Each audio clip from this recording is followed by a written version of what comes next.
Tintin s'intéresse à la Transylvanie. C'est un coin isolé au milieu de la Roumanie. Rien que son nom inspire tout de suite la tyrannie. Sa légende n'est faite que du sang et des cris, des maudits et des bannis. Des maudits et des bannis. C'est une contrée nichée dans les montagnes des Carpates. C'est le genre d'endroit idéal pour se retrouver entre psychopathes. Une sorte de club méditerranéen pour Ponce Pilate.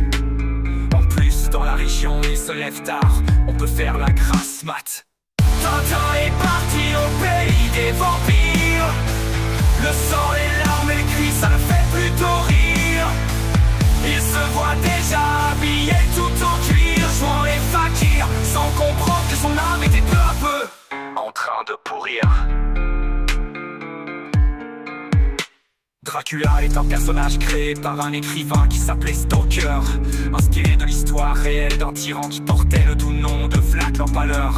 Alors bien sûr le nom a tout de suite laissé Tintin un peu rêveur, avec dans les yeux comme une sale petite lueur. Il soyait déjà perché dans une sorte de nid d'aigle imprenable, faisant des choses innommables à des gens qui l'auraient jugé coupable. Mais avant tout, Tintin doit rentrer dans le pays, et là-bas la douane est implacable. Tintin fait 3 fautes en écrivant son nom, à ce niveau c'est incurable. Tintin est parti au pays des vampires. Le sang, les larmes et les cris, ça le fait plutôt rire. Il se voit déjà habillé tout en cuir, jouant les fakirs, sans comprendre que son âme était peu à peu en train de pourrir. En train de pourrir.